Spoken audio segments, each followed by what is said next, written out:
Okay, so we've got our upper door header in. It's all finish welded in. I'm pretty happy with how that turned out, and got some handy dandy number 1032. I went 32 because the tubing's not that thick. I wanted to get more thread engagement, and so they're not really tight. They're just kind of in there, but go in there and I countersunk all those, and they're tapped.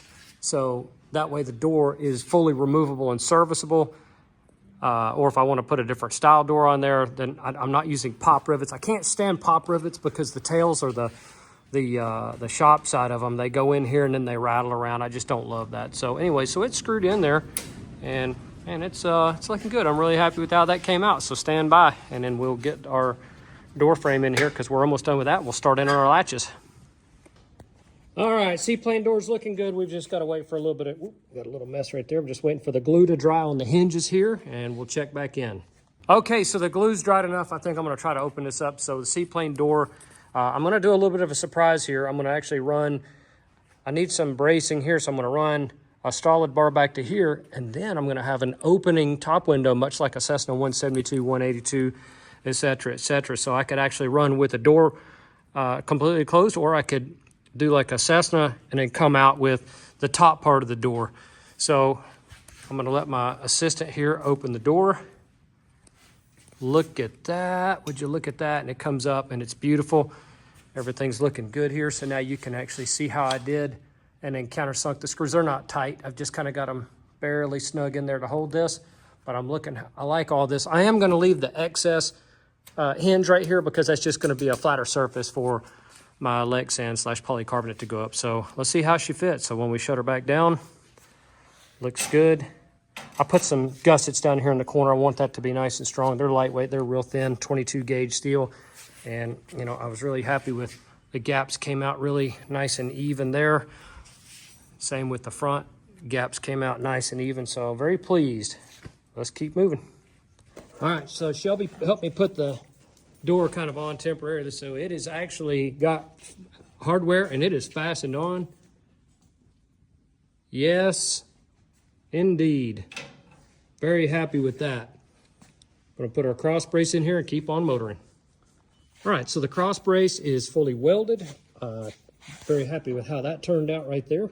So now I'll come back in here, and then this will get a hinge on the back side of this guy, and then framework here. And again, much like a Cessna, now you will have a window that you could come out, or you could come out with the whole entire Seaplane door. Looking good. All right, we got our Lexan practice piece in here, so we're just shearing it, and we'll go make our pattern here, and let's kick some glass. Okay, special guest, the Godfather, in here today helping me get the door done. So I took some scrap Lexan that I had, and so here's the concept. It's in. We got a little overhang there. That's going to be our gasket, which will then seal up against the outside right there. And then here, from here up, it's going to get another hinge, and I'll get another little gas shock or some sort of stay, and then you can raise this window up, and if you want to raise the whole door up, you close this back. And then boom, Seaplane door assembly is up against the wing. Oh yeah. Godfather making me point out one of the features. 5 hours of labor. 5 hours of labor, not quite. I need to get a better countersink for these screws. These are structural screws as opposed to just pop rivets. So now that makes it replaceable. Another thing I like about doing the two-piece is if you get a scratch or something like that, you're replacing a much smaller piece as opposed to the whole entire 44 inches of door or whatever that is. So I'm very pleased with how that came out. This thing is, it's got some nice structure to it. Thanks, Godfather. Good job. Okay, so it's a little bit of a puzzle piece here to bolt the frame. So the Seaplane door frame goes behind the top hinge, these guys here. So I did flush rivets, so everything sits nice and flush. It's just a little bit more aerodynamic, yeah, right?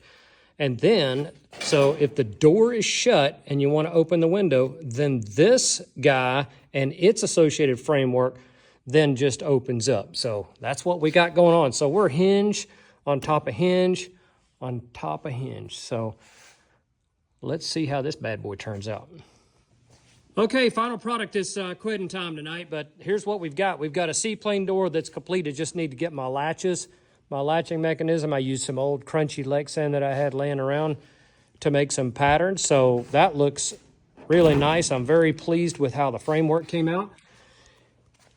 I really liked how a Cessna window opened, so I kind of mimicked that. So I ran a dual hinge. You'll find that on some of the other part of this video. And you have to make it flush, so I did some flush rivets in here. These screws are just temporary, so I did flush rivets, so that way nothing interferes when you come up with the upper part that will open up. So you could fly with that open or taxi, whatever, but I don't see flying with the whole entire seaplane door open, but you get taxiing or whatever, you can put this guy up. So I will put a gas shock for just this, and I plan to put a gas shock in the back for the entire door that's opening up. So Godfather, thank you very much. Rare Godfather appearance for helping me. There's Stubby the tractor. So I'm calling it quits for tonight. Very pleased. One seaplane door done, one more to go. So here's a quick view from the inside, and then the hinges. Yes, there's a tiny bit of air gap in there, but I'm just going to take some gap seal tape and then just put in there.